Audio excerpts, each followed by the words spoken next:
know, in Hollywood, in the golden era of Hollywood, there were lots of things, were there not, to try and lure us in to go back to the cinema. When you think about it, in 1946, that was the biggest record-breaking year for everybody, for cinema attendances. You know, literally box offices were breaking all around the world. But very quickly, particularly over in the United States, where television was taking hold, that rapidly declined. And the Hollywood studios did so many ideas to try and lure you in. Horror films, 3D, CinemaScope, you know, all of that sort of stuff. Sending people back out on tour as well, so you could meet the stars at your local cinema. One of my favourite stories was in the early 1960s when Joan Crawford was working for the horror director William Castle. He suggested that she made some in-person appearances at said theatre for that horror movie they were working on together. Joan thought this was going to be a glamorous affair. What she didn't realise was that she'd have to come in the back entrance of the theatre wielding an axe, shouting, you know, "I'm coming to get you." Apparently this was to scare the patrons and then finally see a superstar on the stage. It got even worse. Joan had to throw out sort of plastic axes into the audience as a keepsake.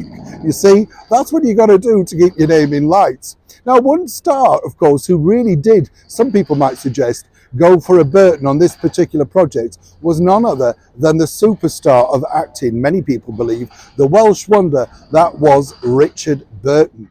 Now, I met Richard Burton very briefly while he went to see his wife at the Victoria Palace Theatre with Elizabeth Taylor when she was starring over here. Oh, all of those years ago. I was very young, let me tell you. But you knew you were in the presence of stars. There's no two ways about it. You know, Richard Burton was a star, Elizabeth Taylor was a megastar. Back in the early 1950s, Richard Burton really did miss out on an opportunity to make money, some people felt, because he'd agreed to star for 20th Century Fox's The Robe, you know, one of those biblical epics, alongside the very honky Victor Mature and the beautiful Gene Simmons. Now, this was a movie that really kick-started all what they call the, you know, sandals and swords and sandals movies of that particular era, you know, really going right through to Cleopatra in the early 1960s. But way back, they thought this was a great idea. Now, did you know that this film was the very first film to incorporate the brand new sort of scheme production of CinemaScope?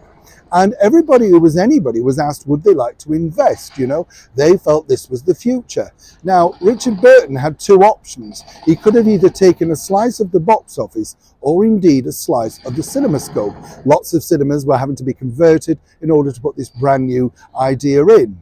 He declined on both. And as he stated years later, it was possibly one of the biggest mistakes of his life, not only for CinemaScope, but more importantly for the box office. You see, The Robe, which he didn't think would do very well at all, absolutely broke box office records. He got nominated for awards, and people were literally queuing round the blocks 3 times a day. It had revitalized, albeit for a short period, the cinema growing box office.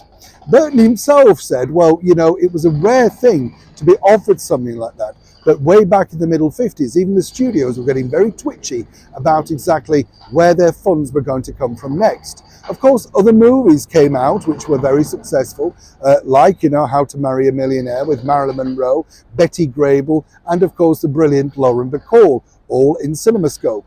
But one of the sort of gripes that Burton said later on was the fact that when they show these movies on TV now, you've still got the black screens at the side, something you didn't see, of course, in the major cinema. Was he regretful about missing out on a mega box office deal? Absolutely.